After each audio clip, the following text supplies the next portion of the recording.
میرے نبی سے ایک بدو نے پوچھا یا رسول اللہ جنت میں انگور ہیں؟ آپ نے کہا ہیں۔ کہنے لگا ایک گچھا کتنا بڑا ہوگا؟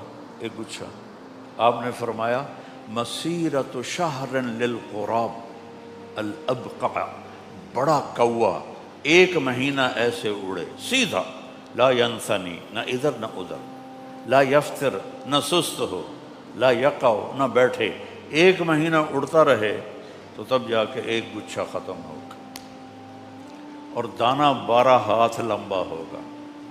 مجلس بھی آ گئی، شراب بھی آ گئی، پھل بھی آ گئے، لحم طیرن بھی آ گئے، ایک کی کمی رہ گئی، اس کو کیسے پورا کیا؟ وحور عین، اور جنت کی حوریں، عین کسے کہتے ہیں؟ موٹی آنکھوں والی، ان کا رنگ کیسا ہوگا؟ کامثال اللؤلؤ المکنون، چھپے موتی کی طرح۔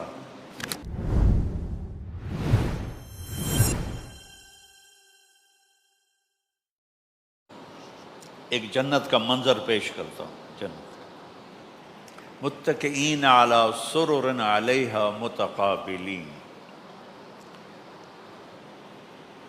یطوف علیہم ولدان مخلدون بأکواب وأباریک وکأس من معین لا یصدعون عنہا ولا ینزفون وفاکہۃ مما یتخیرون ولحم طیر مما یشتہون وحور عین کأمثال اللؤلؤ المکنون جزاء بما كانوا يعملون لا يسمعون فيها لغوا ولا تاثیما الا قیلا سلاما سلاما۔ سبحان اللہ۔ سورۃ واقعہ دیکھو، میں نے جب جلالین پڑھا تھا، جلالین 2 سبق جلالین کے، پہلا پارہ 15واں پارہ، 2 مشکات کے، جلد اول جلد ثانی، اور 7 جلد ثالث ہدایہ، ایسا ہی ہوتا ہے ہاں؟ تو ان کو قرآن کہاں سے سمجھ میں آئے گا؟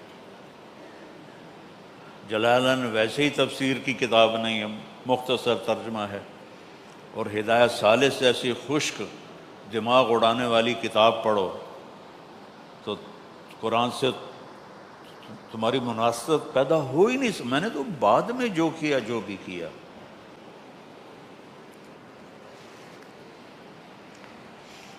کتنا بڑا ستم ہے کہ ہم قرآن و حدیث پڑھاتے ہیں، قرآن و حدیث پڑھاتے ہیں، اعدادیہ سے شروع کرتے ہیں آپ لوگ، اور کتنے سال چلتے چلتے چلتے چلتے جب وہ قرآن کا وقت آتا ہے تو 2 سبق، 2 مشکات، 1 ہدایہ، تو آپ خلطوا عملا صالحا وآخر سیئا، ویسے ہی آیت یاد آئے گی، مشکات و آخر سیئا تو نہیں ہے، اللہ معاف کر، نہ ہی ہدایہ آخر سیئا، لیکن قرآن کے ساتھ جب اتنی چیزیں کٹھی ہو جائیں گی نہیں پتہ لگے گا، اللہ کی قسم آپ کیا پڑھو۔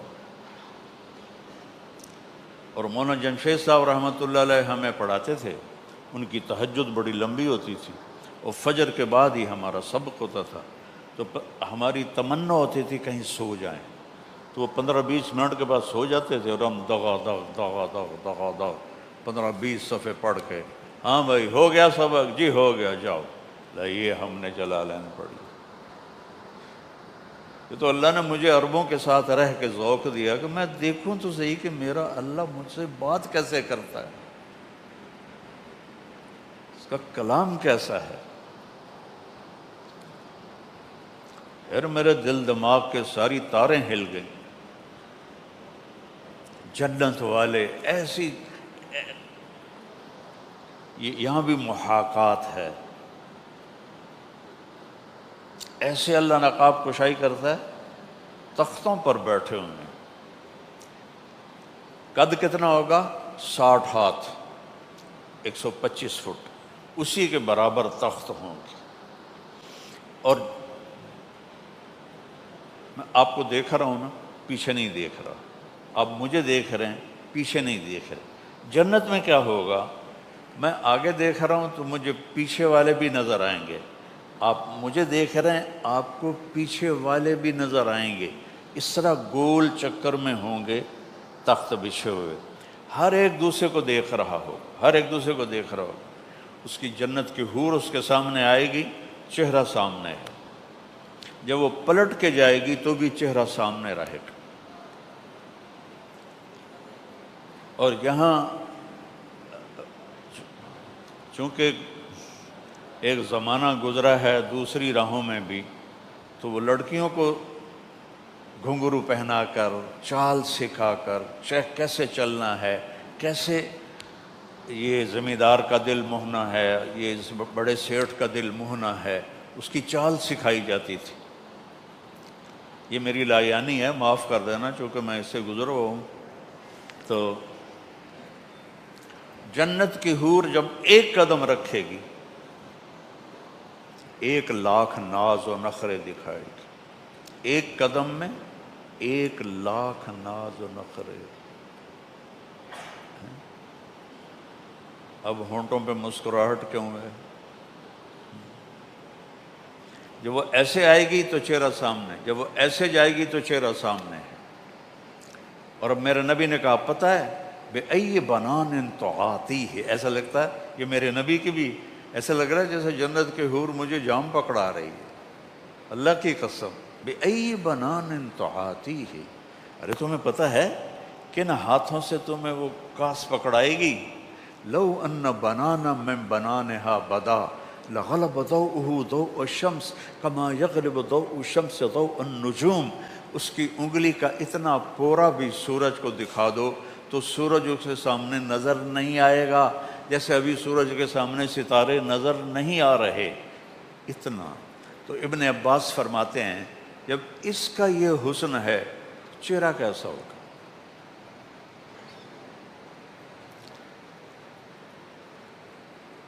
تو یطوف علیہم ولدان مخلدون، مخلد کے 2 معنی ہیں، ایک جن کے کانوں میں موتی پروئے ہوئے ہوں انہیں مخلد کہتے ہیں، اور ایک ہمیشہ رہنے والے۔ کس؟ بِأَقْوَابٍ وَأَبَارِيقٍ وَكَأْسٍ مِّن مَّعِينٍ، یہ کاس ہے، گلاس۔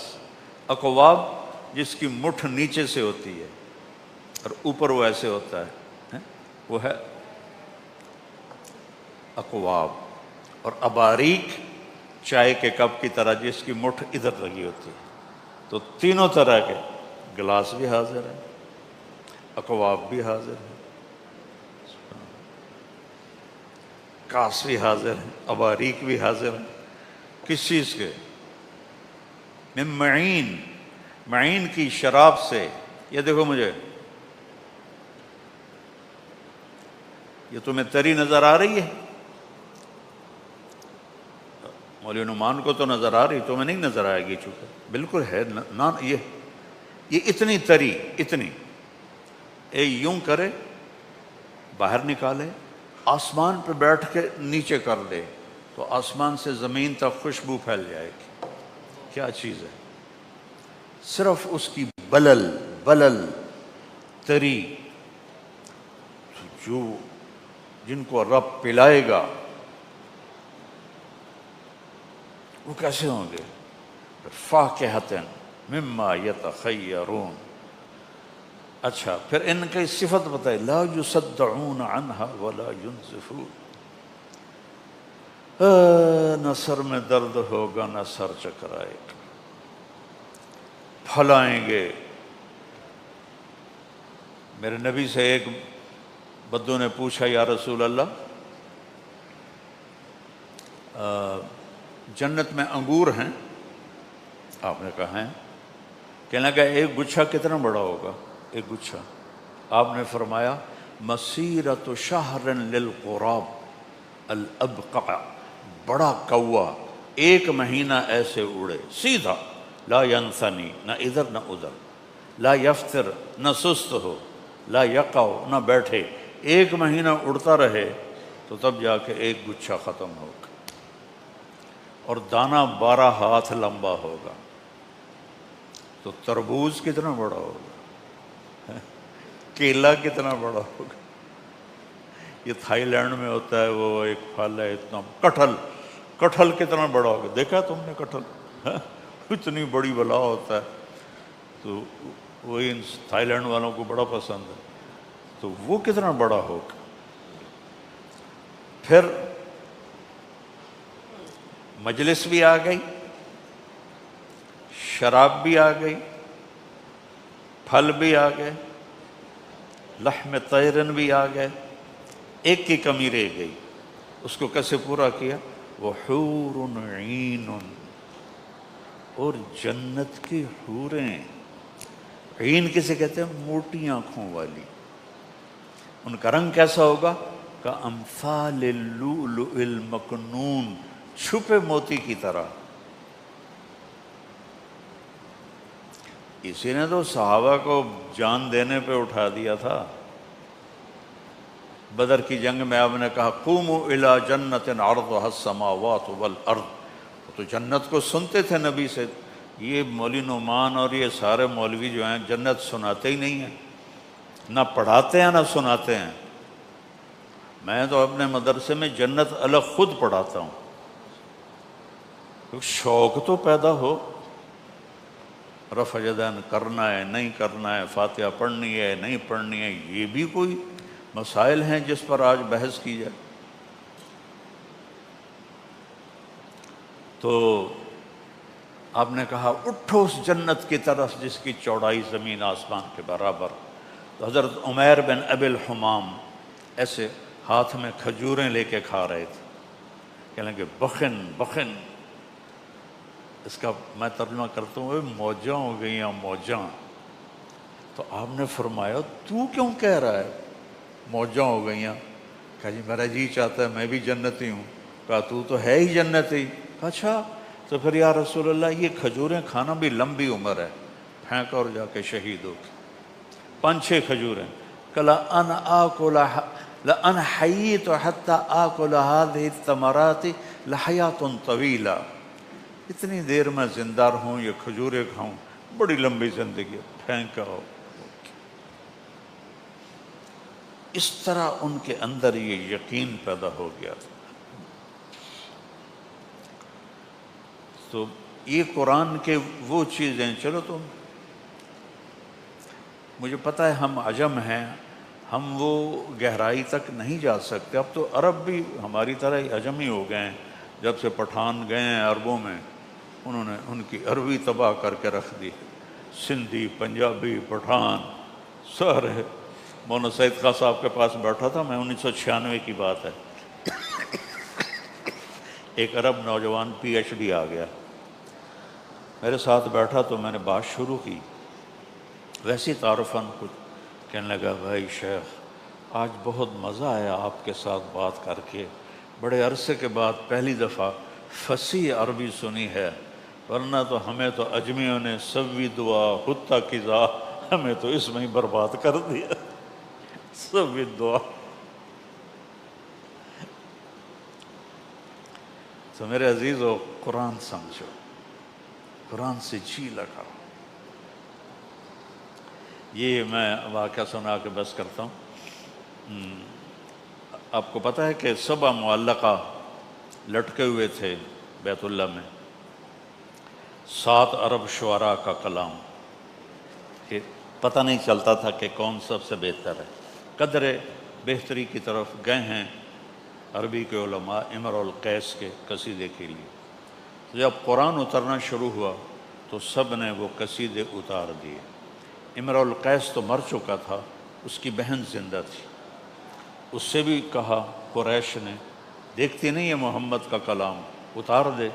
وہ کہنے لگے بھی میرے بھائی جیسا کلام آیا نہیں۔ امر القیس یمن کے بادشاہ کا بیٹا تھا، یہ 10 سال کا ہو گیا، اس نے کوئی شعر نہیں کہا، تو انہوں نے اپنے 2 نوکر بلائے کہ اس کو لے جاؤ اور ان 2 پہاڑوں کے پیچھے جا کے اس کو قتل کر دو۔ انہوں نے کہا حضور خیریت؟ کہا یہ میرا نطفہ نہیں ہے، یہ 10 سال کا ہو گیا، اس نے شعر نہیں کہا، میرا ہوتا تو یہ شعر کہتا۔ انہوں لے کے ٹور پہ، انہوں کی پتہ کدھر جا رہے ہیں۔ جب وہ ان دو پہاڑیوں کے پیچھے گئے، انہوں نے تلواریں نکالی، انہوں نے کہا ماں 10 سال کیا ہوا، کیوں؟ کہ تیرے باپ نے کہا تجھے قتل کر دو۔ وہ امرؤ القیس کہنے لگا کس لیے؟ کہ وہ یہ کہہ رہا ہے کہ 10 سال کا ہو گیا، شعر نہیں کہا تو میرا نہیں لگتا۔ یہ اس کا جو قصیدہ ہے نا، اس کا پھر وہ پہلا شعر بنا بعد میں۔ کہنے لگا کفا کفا۔ میں کیا کروں، مجھے تو الفاظ میں پوری فلم نظر آتی ہے۔ کفا، ٹھہر جا، نبکی من ذکرى حبیب و منزل بسقط اللواء بین الدخول فحوملی۔ یہ تو اس نے بس ایک شعر کہا تھا، آگے پھر اس نے اس کو بڑھایا تھا۔ فَتُوزِعَ فَالْمِقْرَاتِ لَمْ يَعْفُ رَسْمُهَا لِمَا نَسَجَتْهَا مِنْ جَنُوبٍ وَشَمْأَلِ تَرَى بَعْرَ الْأَرْعَامِ فِي غُرْصَاتِهَا وَقِيعَانِهَا كَأَنَّهُ حَبُّ فُلْفُلِ كَأَنِّي غَدَاةَ الْبَيْنِ يَوْمَ تَحَمَّلُ لَدَا سَمُرَاتِ الْحَيِّ نَاقِفُ حَنْزَلِ نَاقِفُ حَنْزَلِ وقوفا بها صحبي علي مطيهم يقولون لا تهلك أسن وتجملي وإن الشفائي عبرة مهراقة فهل عند رسم دارس من معولي ففاضت دموع العين مني صبابة على النحر حتى بل الدم محملي۔ یہاں تک تو تشبیب ہے، اس کو تشبیب کہتے ہیں۔ پھر آگے وہ انیزہ کے عشق کی کہانی شروع ہو جاتی، وہ پھر میں نے یاد ہی نہ کیا، وہ بہت واہیات ہیں اور بہت ہی خبیث قسم کے۔ تو وہ دونوں آئے، غلام کرنے کے بادشاہ سلامت، یہ تیرا بیٹا سوف یکون اشعر العرب۔ ایک شعر پہ کیا ذوق تھا اس زمانے کے ان پڑھوں کا، سپاہی کوئی پڑھے لکھے ہوتے۔ سوف یکون اشعر العرب، یہ ایک دن عرب کا سب سے بڑا شاعر بنے گا۔ بادشاہ نے کہا وہ کیسے؟ کہا وقف واستوقف بکا واستبقى منع الدیار والمنزل فی بیت واحد۔ کہا اس نے ایک بیت میں بکا، وقفا کھڑا کیا، واستوقفا ہمیں کھڑا کیا، کفا رویا، نب کے ہمیں رلایا، حبیب کا ذکر کیا، ذکرہ حبیب، حبیب کے علاقے کا ذکر کیا، وہ منزل جگہ کو متعین کیا، بسقط اللواء بین الدخول فحوملی۔ تو ایک آیت اتری، قرآن کی سب سے بلیغ آیت ہے، وقیل یا ارض ابلعی ماءک ویا السماء اقلعی وغیض الماء وقضی الامر واستوت علی الجودی وقیل بعدا للقوم الظالمین۔ 19 الفاظ ہیں اور 21 اقسام بلاغت ہیں۔ ڈھونڈ ڈھونڈ کے ایک تفسیر مجھے ملی، مدینہ منورہ کی جو مسجد ہے اس میں جب میں ریونڈ کے بزرگوں کے ساتھ جاتا تھا حج پر، تو مہینہ ہم وہاں رہتے تھے مدینے میں، تو وہ صبح سارے سوئے ہوتے تھے، میں جا کے مسجد چلا جاتا، وہ کتابیں کھنگالتا رہتا تھا، تو مجھے وہ ایک تفسیر میں وہ سارے مل گئی چیزیں، 21 اقسام بلاغت، 19 الفاظ۔ تو جب یہ آیت اتری تو امرؤ القیس کی بہن نے کہا اس کلام نے میرے بھائی کے کلام کو مات دے دی۔ تو میرے عزیزو، میں تو کیا اسے کہتے ہیں، سمندر میں سے ایک قطرہ بھی نہیں آپ کے سامنے لا سکا، لیکن میرا جی چاہا کہ میں اس خلا کی طرف آپ کو متوجہ کروں کہ آپ قرآن سے جڑیں اللہ کے واسطے، اور قرآن کو کہ حسن کو دیکھنے کی کوشش۔ جیسے یہ بچہ بیٹا نابینا بیٹھا نا میرے سامنے، اب یہ الفاظ تو سن رہا ہے، میری شکل تو نہیں دیکھ رہا، تو ہم بھی قرآن کے سامنے ایسے ہی اندھے ہیں، ہم پڑھتے بھی ہیں، ہم سنتے بھی ہیں، لیکن جو اس کا جمالیاتی حسن ہے وہ ہماری آنکھوں سے دور ہے۔